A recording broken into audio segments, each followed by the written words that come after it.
there guys, Misty here, welcome back. So it's been a while and this video is probably going to be a little on the lengthy side. So if you want to pause, grab a drink, grab a snack, grab dinner, whatever time of day it is for you, I'll completely understand. So I should have written everything down. I was just sitting here thinking, what should I talk about? And then I was like, oh, I need to write everything down. And then I did, and I just started recording. So for those of you who are new here, hi, my name is Misty. This is my companion channel to the Jolly Fat Elf and Planning with the Elf channel. It's where I've been documenting my kind of health journey over the last couple of years. I started keto on March 6th and did really, really well for about 4 months. And then I let life get in the way. So let's address the elephant in the room before we get started. I am now wearing glasses. A couple of weeks ago, I started noticing that I was having a really hard time reading. And it wasn't every day, but it was getting worse, progressively worse. Like I was fine and then I wasn't. So I went to the doctor a couple of weeks ago and then I've gotten glasses. So I'm going to take them off, even though I can't hardly see. But I know there's a glare. So I have been gone the past few weeks because I felt like I just needed a mental health break. And that may sound like a cop-out to some, and that's okay. But this channel is really about me. It's At Home with Misty. It's my somewhat of a video diary about what's been going on in my life. And I needed a break from it. I needed a break from all of it. So the past month or so has been difficult. For those of you who don't know, I've been diagnosed with myasthenia gravis. I had to leave my job in August. October 4th will be two full months since I've been unemployed.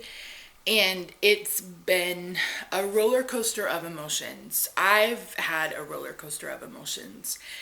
And I just haven't been doing keto. Because I felt like keto was just one more thing that I just didn't have the capacity to worry about. So over the past few weeks, I have been doing my best to stick with a low carb diet. I mean, keto is so specific with the ratio and, making sure you're getting higher fat and stuff like that. But I felt like I was doing more of just a low carb diet where I was trying to keep my carbohydrates low. And even that over the last couple of weeks, there's at least one day a week where we have carbs. So, that's just the God's honest truth right there. I'm not going to lie to you.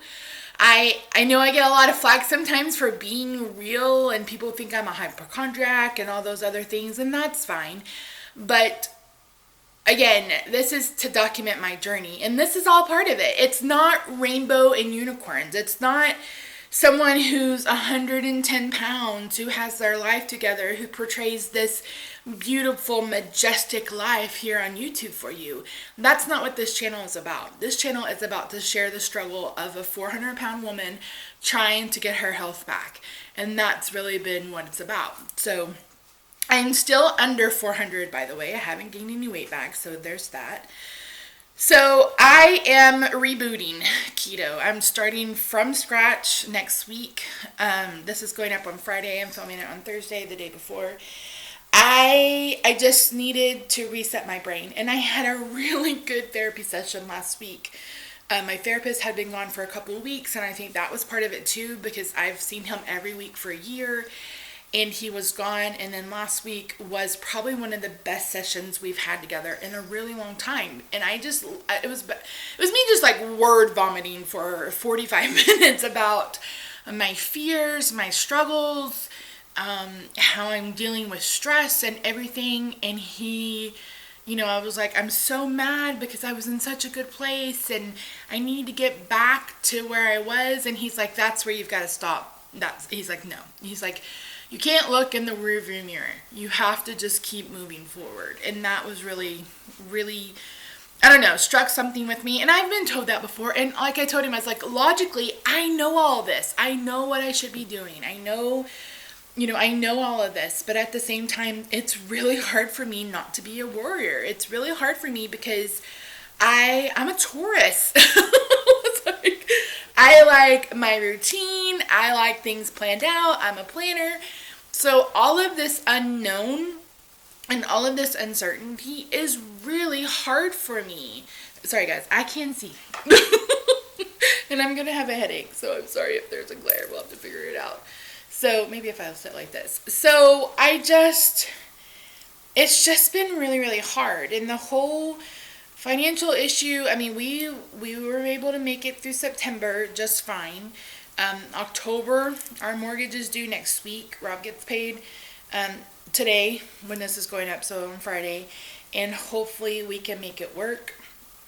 I opened my sticker shop.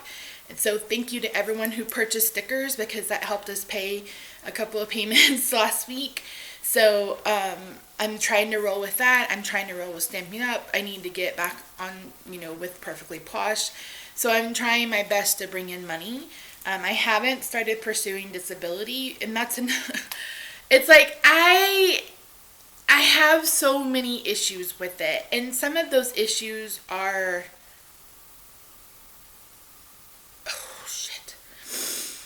some of those issues have to stem from my childhood.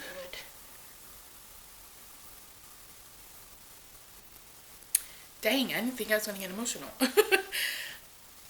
I've made no secret of the fact that my mother and I no longer have a relationship. It's been probably 3 or 4 years now that I just got done with the verbal and emotional abuse. The physical abuse stopped when I was about 13 or 14.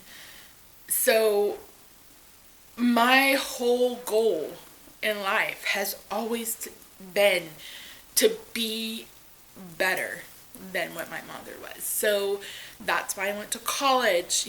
All these things were about making a better life for me than what I had growing up.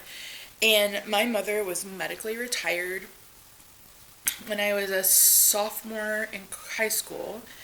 So that would make her like 36. And then she went on Social Security disability. And so I think a part of it's that, where it's like I've busted my butt not to live her life, and here I am going down the same path. She was medically retired because she worked for a tire manufacturer and had to throw tires, and she was 5'4" and weighed hardly anything. So she's had probably 15 or 20 surgeries on her arms and anything. Anyway, this is not about my mom. But I have to get over that. That's stuff that I have to work through.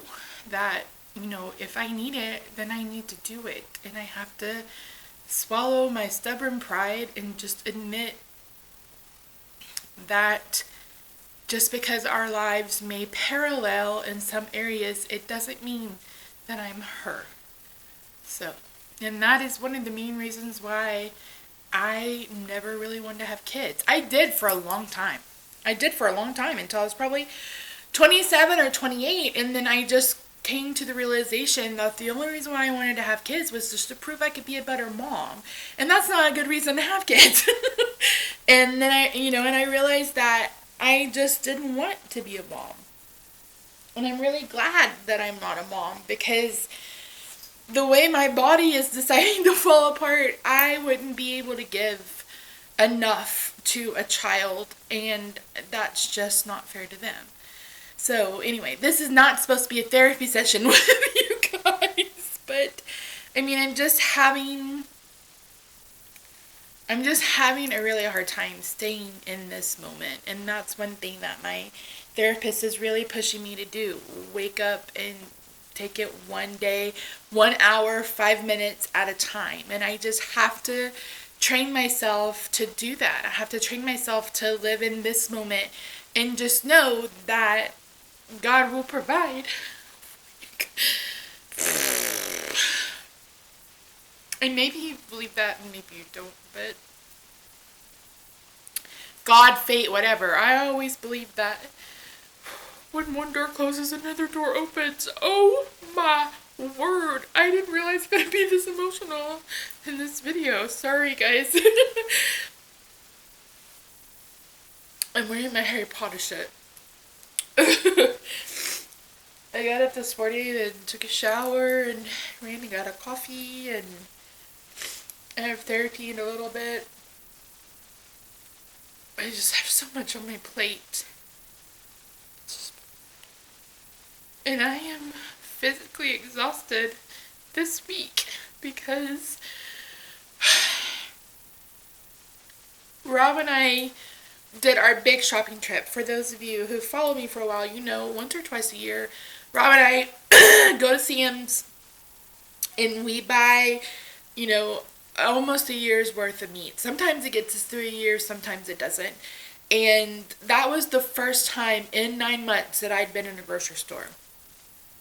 And I rode in the cart. I had anxiety about that the whole entire week, which is so stupid because I used to be so confident in me and not giving a flying F about what anybody else thought. And I was just having so much anxiety about going grocery shopping because I was going to have to ride in the drive a damn cart. And my therapist is like, you just have to stop worrying about what other people think of you and just do what you need to do for your body. And I was like, I know.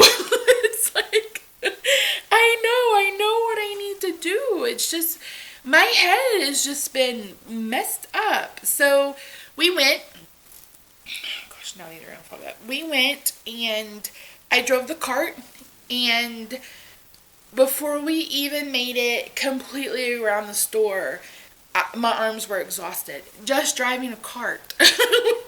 And I mean, it was just the hardest thing I've done. Driving a cart in a grocery store. Like, I've been exhausted ever since. We got home, I had to take like a 4-hour nap. And then we had to put everything up. And that meant we bought everything in bulk. And then I flash freeze it, and then we vacuum seal it, and we put it in the freezer. And that took like 7 hours. And so all day Sunday, I couldn't move. I had to take Tramadol to go to bed that night on Saturday night. And Monday, it was just as bad. And then Tuesday, I got the call that my glasses were ready. Well, I got the glasses from my tribe. I had to drive to Oklahoma. And that ended up being a 2-hour drive because of an accident. Poor people. On 75 northbound out of Dallas. And then that's another thing. You see something like that. A minivan rear-ended an 18-wheeler. And it didn't look like anybody could survive that. The engine was in the driver's seat. The front end was smashed in all the way to the driver's seat. So it's like, I'm trying to be grateful. I'm trying to be realistic. I'm just doing too many things. And I just have to realize that I can't control any of it.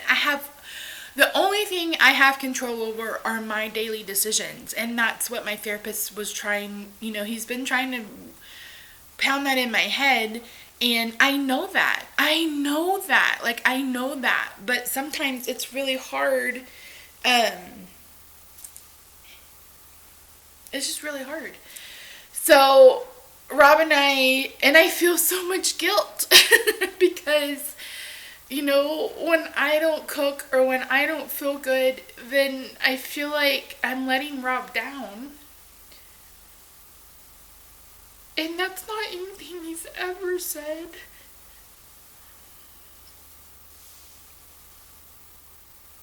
It's just me projecting my issues onto him.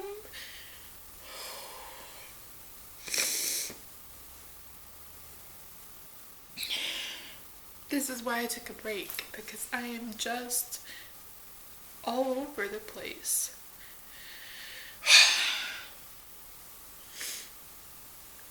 But I have to focus on me. I have to do what I need to do to make sure that I'm okay and that I am as healthy as I can be. I have no control over their myasthenia. None whatsoever. I started CellCept a month ago, And now my doctor wants me to add back in Mestinon with it, because she's like, it could take months, 6 months to 18 months before the Cellcept, which is an immune suppressing drug, starts to work. And she's trying to suppress the antibodies that are attacking the muscles. So it's like I can't do anything about that, and I just have to do my best to do what I can do, and then make sure I take a break. Because my therapist was like, he's like, there's no shame if you have to take time to reset your muscles, to rest. And I think it's, and I told him that, I was like, I need to give myself a break. I need to learn how to give myself a break. But I've always pushed myself. I've never felt like I've done enough to be the age I am. When I was 25, everybody's like, why are you so upset? You're only 25. I'm like, haven't done enough to be 25. The same thing at 30, the same thing at 35. And my dream for the last few years I wanted to go to Disney World for my 40th birthday during Christmas. And so Rob was asking me the other day if I still wanted to do that. And I said, not if I have to do it in a scooter.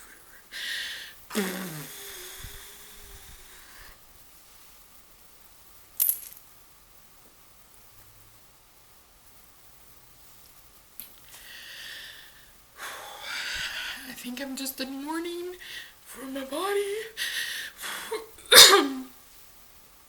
And mourning for my mind. Yesterday, I've had to switch to CVS Specialty Pharmacy for this Cellcept. And yesterday, the woman asked me to verify my address, and I could not remember my address. I couldn't. And it took me a good minute or so. She was like, ma'am. I was like, oh, I'm sorry. And then it finally dawned on me. And then last night, I called somebody, I don't even remember what it was about. And she's like, oh yeah, sure, what's your phone number? And I was like, I'm like, oh my word, this medication, like I'm on too much medication and I need to get off of it. So starting next week, I'm going to make sure that I'm backing down on my insulin. So a couple of weeks ago, I think it was the day after the last update, I mentioned that I was like, I don't know if it's the diet, I don't know if it's the medication, but my blood sugar had been very, very low. So I filmed and posted that on Wednesday. When I woke up on Thursday, my blood sugar was 77. Now, normally when I got that low in the past, I knew it. It woke me up. I was jittery. I was sweaty. Like, I just felt it. And when I took my blood sugar on Thursday, I was like, what? Because I had no idea. I'd been up for an hour or so, and it was 77. So I went off insulin for about 5 days. And I did great. Now, I'm not saying that this is what you need to do. Obviously, I'm under the care of a couple of physicians. My endocrinologist and I have already talked about it. It's okay to play with it. So I went off of it. And then once it started creeping back up, because like the first 3 or 4 days, it was in the 130s for fasting, which is fantastic for not being on insulin. And then on Thursday, it had crept back up to 165. So I was like, okay, I'm going to start it again. But I want to get back to a point where I can get off insulin, because that has been the goal of all of this for years. Is I am tired of poking myself every day. I'm tired of having a belly full of bruises. I'm tired of hitting a vein. I'm just tired. And I know that I'm going to be on medication for this myasthenia for the rest of my life. And I always said that as long as I got a diagnosis and it's something I could treat, I would be happy. But I am happy. I am happy that we know what it is. I am happy that we have a plan of action. But now I want off of my insulin. So I'm ready to get back on the keto wagon. One thing I'm going to do to help keep myself accountable is I want to film my meals every single day.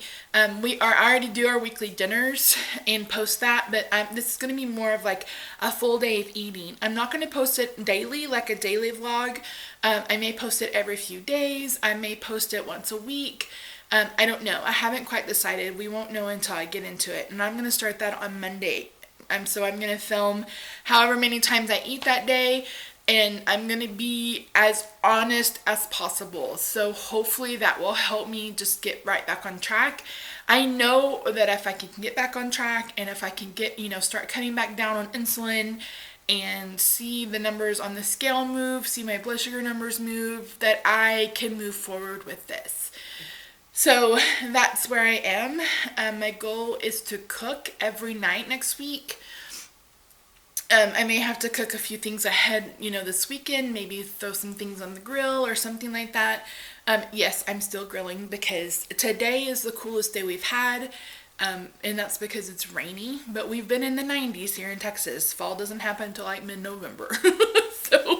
But if I can get some stuff grilled, at least cook the meat ahead, and then we're just going to have a vegetable with it every night. And we have to have meat every night. Rob is carnivore. He doesn't like vegetables. So we have meat every night. So yeah, so that's kind of where I am. Sorry for being so emotional in this video. I wasn't expecting to be this emotional. I was not expecting to be this emotional. So one thing about these glasses, they're green. I don't know if you guys can tell that, which I never thought I would own green glasses, but I'm trying to look a little bit more feminine. That's what I told the lady at the optometrist. I was like, because she kept handing me these frames, and I'm like, these are all too manly. And she's like, okay. I was like, listen, I've had to cut my hair short because I can't take care of it long anymore. I've started wearing earrings. I earned these and this watch through Perfectly Posh. And then I got a medical alert bracelet that's rose gold off of Etsy. I said, I'm trying to help myself feel more feminine because that's one thing. I feel like I've lost my femininity. I mean, I could sit here and talk for 2 hours about how messed up my brain is, but I'm doing better. I'm trying to be better and trying to get better. So thank you to everyone who's newly subscribed, who has stuck around, who messages me and says, hey, how you doing? It really means the world to me. It really does mean the world to me. I'm doing the best that I can with my situation, and that's just all I can do or all I can ask anybody to do.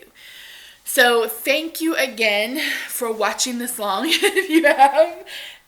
Thank you for just being amazing. I've gotten questions on several videos about stuff that I've used, etc. I have all that linked in the description box down below. They are affiliate links. They're Amazon affiliate links. It doesn't cost you anything. I earn I think 10 cents if you use it. But it's just another way that I'm trying to bring in some income. So yeah. I just wanted to be, full disclosure of that. So that's it. So I am going to be posting weekly updates again. I don't know. You guys tell me what you think I should do. Should I start numbering again, like starting from week 1 since I'm rebooting? Or just, keep numbering from where I was going. So you guys let me know what you think. But anyways, thanks so much for joining me, guys. Again, sorry about the glare, but I couldn't also do without them. And yeah, I will see you next week. Bye for now.